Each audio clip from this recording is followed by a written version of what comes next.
I made it. I actually made it.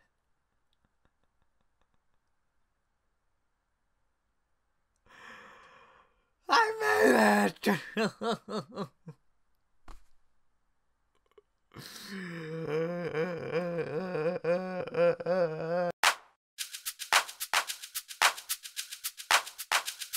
It is upon us, the series finale, because God help us that there's going to be a season 2, which I...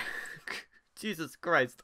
I dare say I think was maybe the intention after watching the finale, because there's a couple of clues to break down, but I'll get to that later in the review. But this is my review for the series finale for Marvel's Inhumans, a very troubled production from the get-go when it was originally going to be an actual film that's part of the MCU, got downgraded to a TV show over the past year or so, and in a matter of 8 episodes it proved that not every single thing that is labeled with the Marvel logo is guaranteed to either succeed or be pure gold.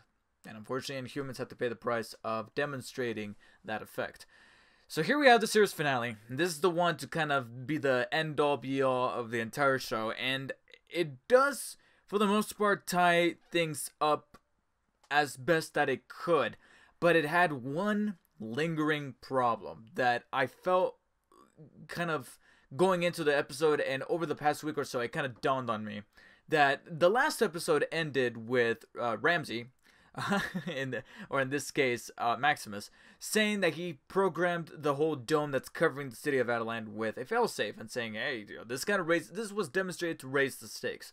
But then it occurred to me, you can't raise the stakes on something that you just don't give a shit about. And I just didn't give a shit about Adeland. And that was the biggest problem with this endgame episode. Because the entire through line of the episode is about putting Adeland in danger and how the royal family is trying to save it. And if they can't save it, then at least get the people to move to a different location. And not to call out any spoilers, but this is the second time that I see Marvel doing this kind of solution in the past month or so. I was like, oh, a little too close. I don't know if I don't know who ripped each other off, but guys, come on. That pretty much makes up the basis of the episode, with them trying to either reason with Maximus, and that kind of fails, which I thought was a little disjointed and hokey. There was something really weird and awkward about it, because these people are supposed to be kind of like hunting each other, but then when Medusa just out of nowhere shows up in front of Maximus, they're just talking, and he's not calling out the guards or anything like that. I thought this was like a high alert type of situation. And then you got that one girl who can regenerate, Auron, whatever her name is, Exxon, I don't know what the fuck, but she just seemed kind of casual about it. And again, this goes back to not developing the characters right. It's because I never figured for her. I thought that her helping Karnak out to try to put Gorgon through Turn Genesis again, I thought that was gonna be a one-time thing. Now it looks like she's fully helping her out, but at the same time she's helping Maximus out. She's like, hey, I guaranteed both of you something. You can't do that. So they decide to evacuate all of the city of Adeland, all 20 people, because again, not showing the stakes. All right, not only did I not give a shit about these people of Adeland, but there's barely anyone there. Like, how many people are exactly inside of the city? The episode, and as well as the show, didn't have a proper sense of scale to really deliver this kind of stakes. When you plan to end your show with the potential destruction of a city, you really need to make us care about that city.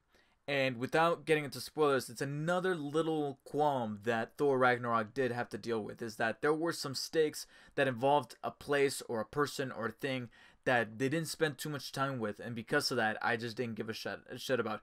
And not only with in Inhumans, we spent plenty of time with Adeline whenever we kept cutting back to Maximus, but the problem was that you never showed its people, you never showed a personality. Everything looked so monochromatic when it came to its color scheme, and the way that everybody performs, the way they deliver their lines, pretty much interchangeable. And because of that, that was the biggest detriment to the episode, that made certain parts kind of boring, because you just had some of our Inhuman families just going around rounding up people and try to get them out of there, especially Crystal and whatever. And then you had a little bit of Lockjaw doing his little teleportation that was kind of cute. But besides that, that being that that's going to be the majority of your episode, it's just not going to click, especially when you deliver these speeches with Medusa. You got some of the crappy effects out there, and it just doesn't come together. Save for a couple of things, because some good things did arise from their initial plan to evacuate everybody. Since negotiating with Maximus didn't work, the two things that I thought were actually kind of neat was Karnak and Gorgon. I loved. I can't believe I'm saying this, but I was expecting Gorgon to be back to normal. Honestly, at the very beginning of this episode, I thought it was going to be like a little cliffhanger thing for the last episode, and they were just going to continue it here for like the first 5 or so minutes, and then he's going to realize what he's done. I was expecting him to come to terms with who he was right after, I guess, killing the doctor, Declan or whatever. I thought he just threw him, but he was dead. He was so dead unceremoniously. I'm like, okay, that character didn't matter. I mean, yeah, sure, he was helping out Maximus unwillingly, but his research didn't do it. It didn't do anything for the plot. What did do it for me was that Gorgon is actually not 100% there. Not only for the majority of the episode, but from what I can tell, we end the show with Gorgon still being kind of messed up. And sure, Karnak promises that he's going to help him to be better, but it ended in a somewhat not so happy note. And as morbid as it sounds, I like that, because it kind of goes against conventions. I was expecting him to be back to normal Gorgon within the first 10 minutes or so, but no. And seeing Gorgon feeling tortured because of how deranged his mind was going through Terrigenesis again actually made me feel for the guy. So I was like, okay, why can't the show be centered around these two? Because I would love to see some kind of spin-off show with Karnak and Gorgon, of Gorgon trying to recapture his memory, his thoughts, his mind, his person, his being, and Karnak trying to help him there, while at the same time him taking himself a little bit less seriously so that he can enjoy the things around him, like his cousin. I thought this segment of the episode really did embody as to not only how far those characters have come, and exactly proved my point as to why Karnak ended up being my favorite Inhuman of them all. And the other thing that I thought was kind of cool was bringing back Louise. I thought that the show just did away with her, and I was like, oh, I kind of liked her, but I really enjoyed that Medusa played her part very well by going back to Earth and giving her the crystals and making the promise about with the dead. I thought that was actually a very sweet touch. And then finally, the confrontation between Black Bolt and Maximus, which I knew needed to have a payoff, and that payoff needed. I was legitimately preparing myself to get pissed off, because Inhumans, I was prepared for Inhumans to do that, because they would be the type of show to do this. Because the only way that you can end this show is to have Black Bolt use his power and speak. He's been mute the entire show. He hasn't said a word. He hasn't used his powers except for the one time that he flipped a car over, and that was just a grunt. It was a grunt. He needs to talk. He needs to actually elicit speech and perform a power that is pivotal.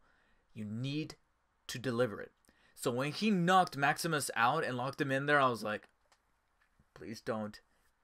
Please do not piss me off, because I was scared he was just gonna jump off the moon and not use his powers. Oh, please don't do it. And I can't believe I'm saying this, but I think they did something better with it. They did something better that, honest to God, I rewatched the scene. I never rewatched any Inhuman scenes. I would watch the episode, just move on, or do my review like you're seeing right now, and then move on forward to the next thing. Whatever it is I'm going to do, a video, homework, whatever the fuck. I would just ignore it. With this moment, I actually went back and rewatched, because I was like, ow, oh, is that a feel? And that's Black Bolt not using his power to kill his brother initially, but to lock him away to keep him from doing any other harm to either any humans or humans alike. And to do so, he seals him away by destroying a barrier around the bunker, and to do so, he uses his voice. And the two words that he uses in the entire, not only in this entire episode, but in the entire show, is "goodbye, brother." And that actually kind of hit me. I was like, okay, that actually might have been a better thought or idea than I was thinking of how to use Black Bolt's voice in this final episode, because you needed to. That's the ultimate payoff.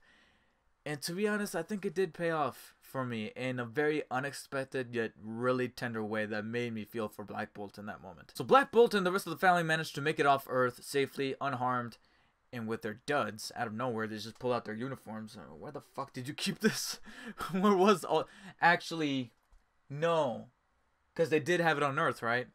damn, I feel stupid. But they're back on Earth. They are ready to integrate themselves along with the humans, and they're hoping for a much more prosperous life on Earth.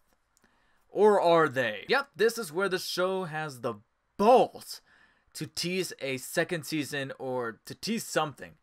And I'm like, you have no business teasing anything. And they didn't even do that right, because they tease something that is nothing. Like, they don't even clarify what exactly is coming. Because throughout this episode, Black Bolt talks about an imminent threat. And of course, Maximus interprets this as the humans. But Black Bolt's like, no, I'm not talking about the humans. And they're like, what? Nothing. They never clarify. And then at the end, Black Bolt even reiterates, saying, we traded one threat in for another. What? I understand that you can't talk, but you can do this. Alright, tell us. I'm pretty sure you're a very conscious fellow. Just go to Medusa and be like, hey, this certain thing is coming. Is he talking about Thanos? Is he talking about something Kree related? Reason why I throw out those names is because right when they leave Earth, if you go back, the throne lights up as soon as the shield deteriorates and exposes the Attilan to outer space. Is it sending out a signal? Is it calling for something? I don't know, because the show never mentions anything, and I think that they're meant to be something to connect that to either a potential season 2 that they were thinking about doing, but now knowing how badly the ratings were and how terrible the reviews were, they're like, no, scrapping it all together. Wouldn't be surprised if they did.